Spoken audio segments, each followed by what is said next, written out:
Hi, it's Steve Rode, your Get Out of Debt guy. If you're listening to this podcast, you probably want to learn more about money, credit, and debt, or you're one of the many good people out there with bad debt and you want it to go away. But stick with me. Together we can make that happen. Either way, I'm here for you, and I believe a better and more financially successful future is ahead. It can be within your grasp. I'd like to ask you for a favor. If you find this or any of my podcasts helpful, please take a moment and leave a review on the podcast platform you're listening on.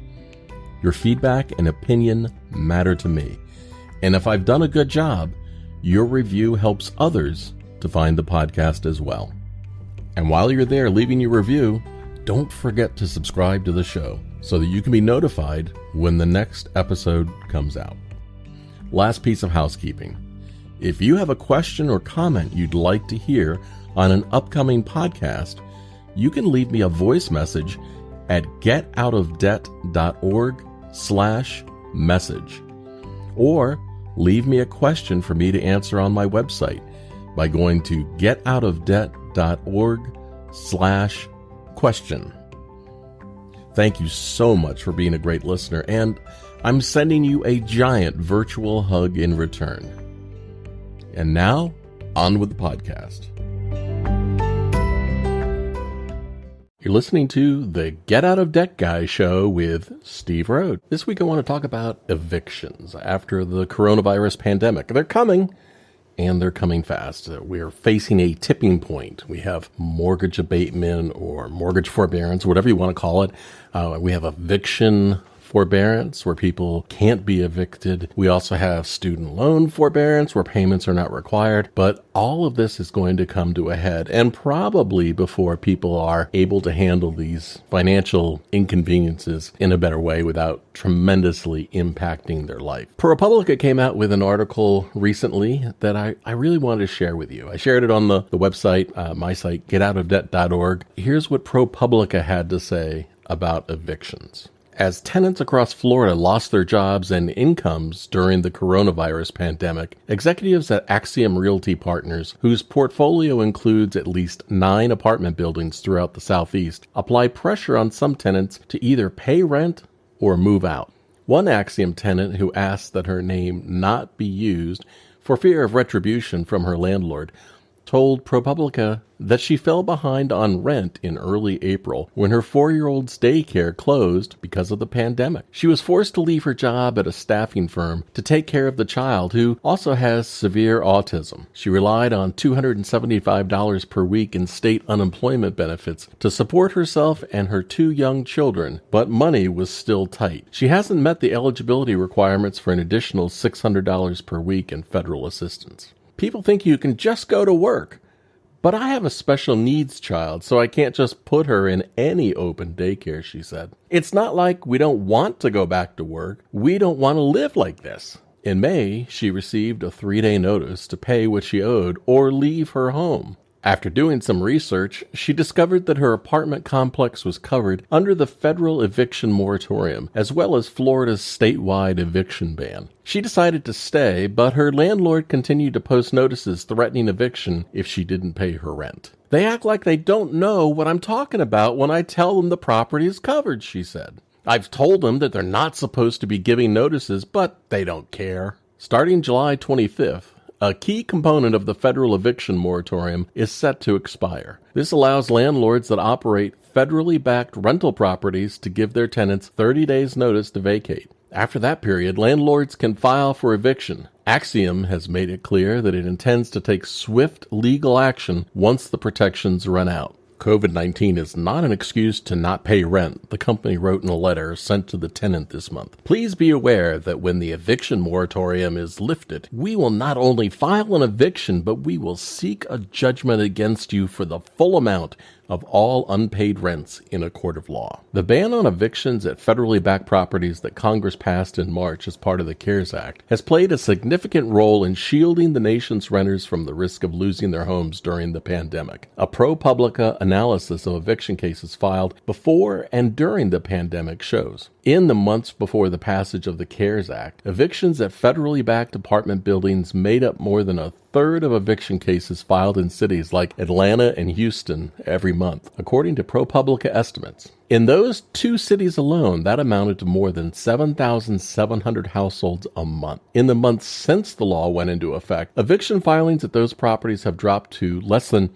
200 a month on average, making up about 5% of the eviction filings in May and June. The reach of the federal moratorium varied wildly by city. While over 40% of evictions in metro Atlanta before the pandemic were at federally backed apartments, that number was just over 20% in St. Louis and around 10% in Milwaukee. At the same time, ProPublica found eviction filings were also down significantly, if less dramatically, at apartment complexes not covered by the ban. That suggests that other factors, including expanded unemployment benefits and rental assistance programs, an anemic rental market, and state and local court closures and eviction moratoriums, also played a crucial role in reducing the level of eviction cases filed against tenants during the coronavirus crisis thus far. The moratorium was just one component, said Paula Sino, Vice President of Construction Development and Land Use Policy at the National Multifamily Housing Council, a group that represents apartment owners. The financial support of unemployment insurance, stimulus checks, and other relief, we think, that was really the lifeline, was successful in helping many Americans meet their housing needs. That financial support has allowed most tenants to make their rent each month, Sino said, pointing to survey data her group collects that shows only a small percentage drop in people able to make the rent payments in July compared with a year earlier. But both expanded unemployment payments and the federal eviction ban are set to wind down at the end of this month. And eviction filings have started to tick up in recent weeks as courts in many jurisdictions are either scheduled to or have already reopened.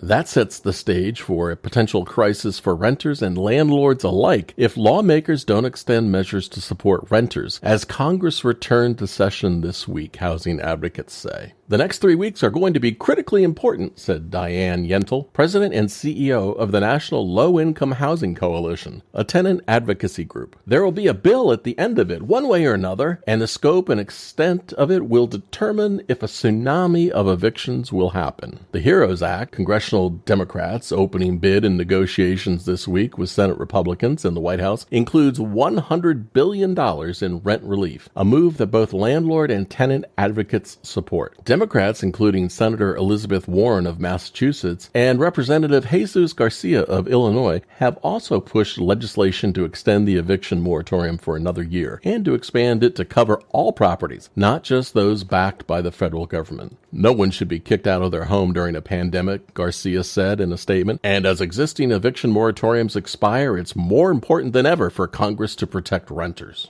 Apartment operators oppose such a move, saying it could lead tenants to stop paying rent, forcing landlords to lay off staff and miss mortgage payments. When someone is provided the opportunity for a 12-month eviction-free period, it promotes the idea that you can consider this a rent holiday, Sino said. When asked about the letter Axiom sent, an executive for the company expressed the point more bluntly. For tenants displaced by a pandemic, we encourage them to communicate with us and work with them to the extent possible, Axiom managing member Philip Miller wrote in an email. For those that are able to pay, choose not to communicate and use the pandemic and protections as an excuse for a rent-free holiday or worse, an opportunity to be disruptive to our community, we eagerly look forward to a return of the rule of law. ProPublica reviewed dozens of local court records covering cities and counties across more than a dozen states. That included online records gathered by ProPublica in Georgia, Tennessee, Florida, and Texas, as well as data provided by the Eviction Lab at Princeton University, covering cities including St. Louis, Milwaukee, and Cleveland. In 10 cities, we paired the data with digital property maps to examine broad changes in filing patterns during the pandemic. The data shows that as the coronavirus began to spread throughout this nation, legislation this spring, it set off a series of seismic shifts in an uneven eviction landscape, long shaped by a combination of housing affordability, local landlord-tenant law, and the capacity of the nation's court to relentlessly churn through hundreds of thousands of cases each month. Even before the CARES Act eviction ban took effect, eviction filings began to drop rapidly around the country as courts closed and state and local governments put in place measures to halt the eviction process. Filings bottomed out in April, but began to pick up again in May and June, court records show. But as suits increased, it wasn't the same landlords that were coming to the court as before the pandemic, the data shows. Nor were they filing the same volume of cases. Bulk filings by large apartment complex owners, whose cases once dominated court dockets in cities like Atlanta, Houston, and Memphis, made up a much smaller share of eviction cases than usual in those states since the pandemic began, ProPublica found. In January and February, ProPublica identified more than 1,000 buildings where landlords had filed 5 or more evictions on average each month. Such bulk filings affected an average of about 12,000 households during those months. In May and June, that number fell to around 100 properties and affected less than 1,200 tenants a month on average. Meanwhile, instances in which a landlord filed only once at a property over a 2-month period shrunk as well, but at a much slower rate. They made up almost a third of cases reviewed by ProPublica before the pandemic, but in May and June, they made up more than half. Our analysis can't capture the entire universe of properties covered by the federal eviction ban, or all the less formal methods landlords might employ to remove tenants from their homes. There's no publicly available data on federally backed single-family homes, for example, so it's impossible to know how many evictions at those properties may be in violation of the ban. There's also no way to track informal tactics like those used by Axiom that may pressure tenants to leave their covered properties without filing a court case. Experts said a number of factors might explain the shifting landscape of evictions during the crisis. For one, even in the absence of a federal ban, landlords can't evict tenants if the courts aren't scheduling hearings or the sheriffs aren't carrying out judicial orders, decreasing the efficacy of what was once a reliable threat for getting late tenants to pay up.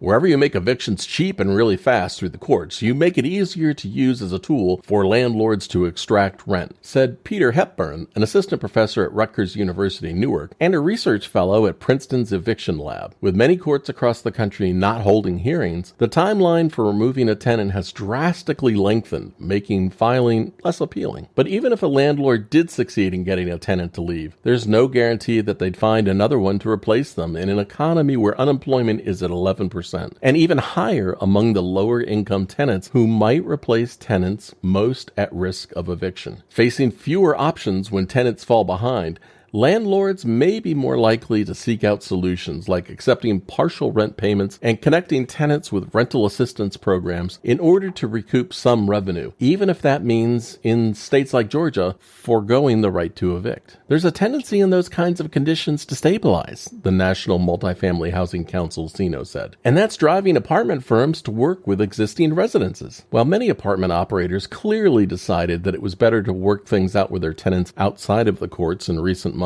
not all reached the same conclusion. For their tenants who fall short on rent payments, the federal eviction ban may be the only thing standing between them and an eviction notice over the coming weeks. Among the large landlords that have continued to file a high number of evictions through the pandemic is Ventron Management, a Florida-based company that operates thousands of units at apartment complexes in Florida and Georgia, including more than a dozen in the Atlanta area. Ventron, which the Atlanta Journal-Constitution signaled out as one of the most aggressive eviction filers in the area in 2016 for filing more than one eviction case for every 2 units it operated that year, has filed over 400 evictions at its properties in Metro Atlanta since April. It's a drop from the more than 700 the company filed there between January and February, driven in part by a dramatic decrease in filings at the federally backed Park at East Ponce complex. Renters there received more than 100 notices this winter, but any reprieve for renters at the complex may be up if the federal moratorium expires. Ventron, which was also approved for $2 million to $5 million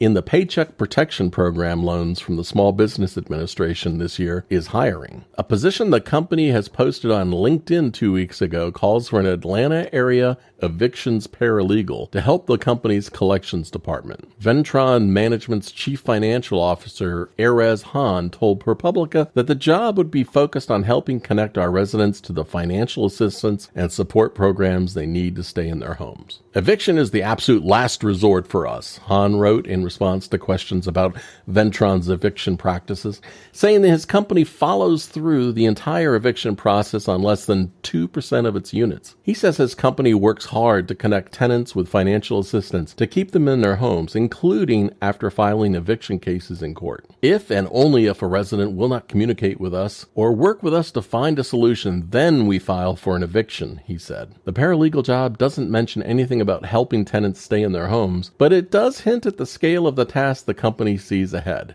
The ideal candidate will work with third-party eviction company to bulk file company dispository warrants, 400 plus. About this data. ProPublica collected eviction filings from court websites and from Princeton University's eviction lab. In several jurisdictions where defendant addresses were available, we geocoded the court cases and matched them to properties using digital map files. We also matched records of properties known to be covered by the CARES Act eviction moratorium to the same digital map files and cross-referenced them with eviction filings. We inspected the results at random to ensure that the vast majority of matches were accurate in order to produce the estimates in this story. If you like this story from ProPublica, I invite you to visit them at propublica.org. They have lots of consumer-focused and funded reporting and research. They do a very good job on research, and they also provide most of their data, actually, I think all of their data, for free to people who visit the website. Their graphics and data section is exceptional.